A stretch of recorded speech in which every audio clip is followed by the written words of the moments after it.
Montana के जंगली इलाकों की तेज चील पाइन की खुशबू से महकती सुबह में क्लारा वैंस, जो पिछले 15 साल के तजुर्बे के साथ एक लाइसेंस याफ्ता जंगली जानवरों की देखभाल करने वाली वाइल्ड लाइफ रिहैबिलिटेटर थीं, आदत के मुताबिक खामोशी से चल रही थीं।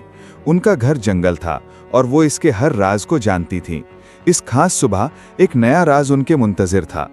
एक मकामी चरवाहे की कॉल ने उन्हें लकड़ी काटने वाले एक पुराने रास्ते पर पहुंचाया, जहां उन्हें ठंडी जमीन में दबा हुआ एक छोटा सा बेजान जिस्म मिला। ये एक बॉबकैट, जंगली बिल्ली की एक किस्म का बच्चा था, जो 8 हफ्तों से ज्यादा का नहीं था। उसका धब्बों वाला कोट मैला हो चुका था और उसका जिस्म कमजोर हड्डियों का ढांचा लग रहा था। वो भूख, पानी की कमी का शिकार और अकेला था। क्लारा के पेशेवराना जज्बात गालिब आ गए। इलाके का जायजा लेने पर उन्हें ना तो मां के कदमों के निशान मिले और ना ही किसी कश्मकश के आसार। करीबी हाईवे एक जानी पहचानी अफसोसनाक कहानी सुना रहा था। एक मां बॉबकैट शायद किसी गाड़ी से टकरा गई थी और अपने बच्चे को एक सुस्त यकीनी मौत का सामना करने के लिए छोड़ गई थी। मदद के बगैर वो एक और दिन जिंदा नहीं रह सकता था। जबकि उनका दिमाग पेशेवराना महारत से काम कर रहा था, उनके दिल ने कुदरत के निज़ाम में एक छोटी सी दरार देखकर वही जाना पहचाना दर्द महसूस किया। परिंदे के पर जैसे हल्के बच्चे को अपनी फ्लीस जैकेट में नरमी से लपेटकर उन्होंने सरगोशी की, लगता है तुम मेरे साथ घर चल रहे हो।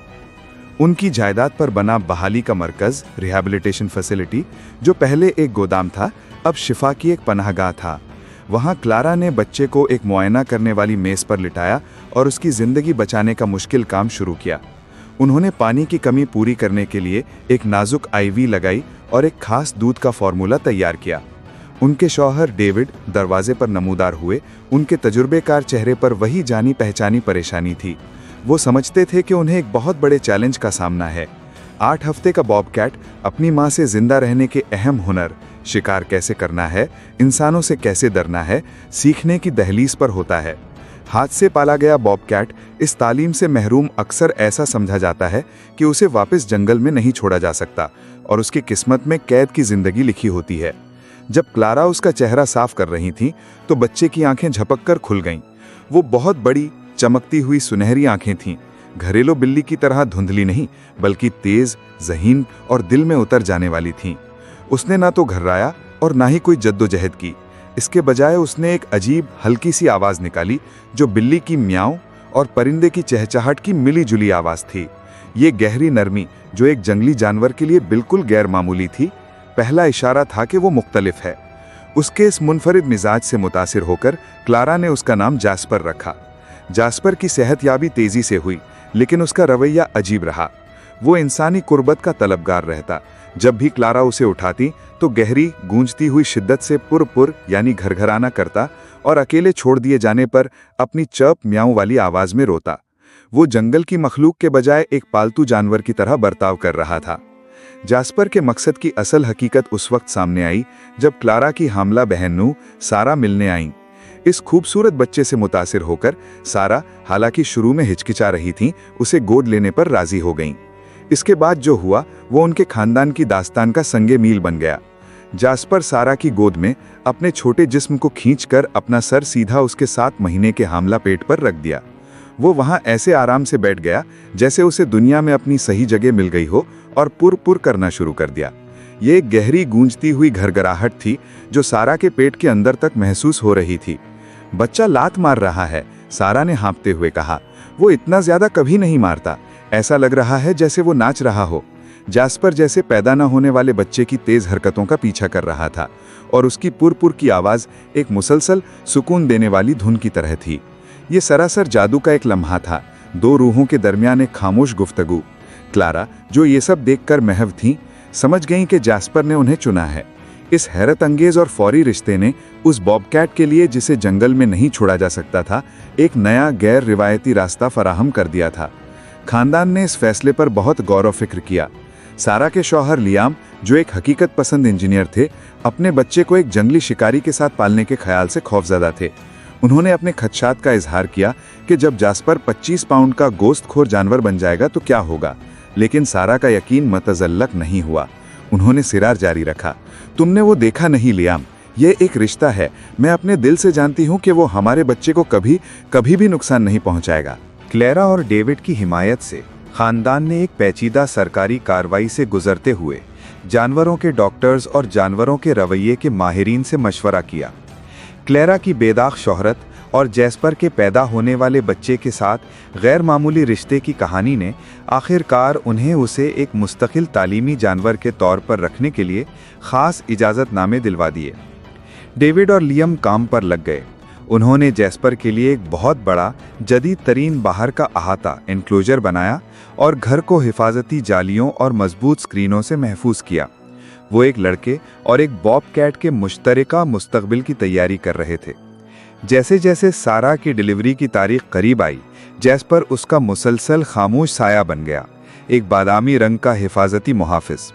जब सारा को दर्द-ए-ज़ह शुरू हुआ तो जैस्पर शदीद बेचैन हो गया, अपने अहाते में चक्कर लगाता रहा और लंबी गमगीन आवाज़ें निकालता रहा जो बर्फ़पोश वादी में गूंजती रहीं। क्लेरा, जो उसकी देखभाल के लिए पीछे रुकी थी, ने बाद में सारा को बताया कि वो उसी लम्हे खामोश हुआ जब उसे पता चला कि बच्चा लियो हिफाजत से पैदा हो गया है। 3 दिन बाद सारा और लियम लियो को घर ले आए। खानदान एक एहतियात से बनाए गए मंसूबे के साथ सांस रोके देख रहा था, लेकिन जैस्पर का हमेशा की तरह अपना ही एजेंडा था। जिस लम्हे सारा बच्चे के साथ अंदर दाखिल हुई, जैस्पर गेट पर बिल्कुल साकित बैठ गया। उसकी पूरी तवज्जो एक महफूज और नरमी भरे तजस्सुस में मरकूज थी। उसके पुरसुकून इशारे समझते हुए क्लेरा ने गेट खोल दिया। एहतियात के एक हैरत अंगेज मुजाहिरे में जैस्पर आहिस्ता आहिस्ता आगे बढ़ा, हर पंजा सोच समझकर रखते हुए। सारा से कुछ फुट के फासले पर वो फर्श पर नीचे बैठ गया, अपने आप को छोटा और गैर खतरनाक जाहिर करते हुए। उसने इंतजार किया। आंसुओं से भीगे चेहरे के साथ सारा घुटनों के बल बैठ गई और लियो को जैस्पर के बराबर ले आई। बॉबकैट की नाक हिली, बच्चे की महक को महसूस करते हुए। फिर उसने पुरपुर करना शुरू कर दिया, वही गहरी रूह को हिला लेने वाली घरघराहट। लियो, जो बेचैन हो रहा था, फौरन पुरसुकून हो गया। उसका नन्हा जिस्म उस थरथराहट से आराम महसूस कर रहा था। उसी लम्हे लियन का शुभा गहरी हैरत में बदल गया। उस दिन के बाद से जैस्पर लियो का खुद साख्ता मुहाफिज़े फरिश्ता बन गया। वो रात गए दूध पिलाने के वक्त एक खामोश बॉडीगार्ड होता, एक रोनदार पेशा फायजी निज़ाम जो लियो के रोने से कुछ लम्हे पहले नरमी से चहचहाता, और एक समझदार खेल का साथी। जब लियो को पेट के बल लिटाने में मुश्किल होती तो जैस्पर आहिस्ता आहिस्ता खलाबाजियाँ लगाकर दिखाता, जिससे बच्चे को कोशिश करने की तरगीब मिलती। लियो की पहली कामयाब करवट पर जैस्पर ने खुशी से चहचहाते हुए उछल कूद की। उनका रिश्ता खानदान का दिल बन गया। जब लियो ने घुटनों के बल चलना सीखा तो जैस्पर नरमी से पकड़म पकड़ाई के खेल खेलता, हमेशा उसकी पहुंच से थोड़ा दूर रहता। वो एक जिंदा हिफाजती आला बन गया। एक बार तेजी से लियो के सामने आकर उसे खतरनाक सीढ़ियों से रोका।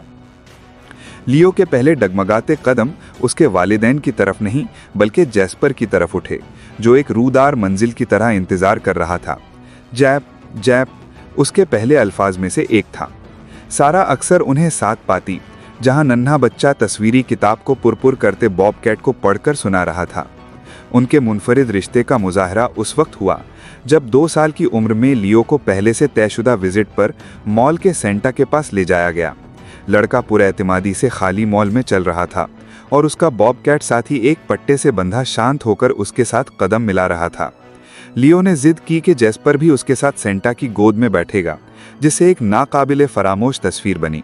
एक मुस्कुराता हुआ बच्चा, एक खुशगवार सेंटा और एक बावकार बॉबकैट। बाद में लियो ने बताया कि उसने सेंटा फिर जैस्पर के लिए भी क्रिसमस के तोहफे लाने को कहा था।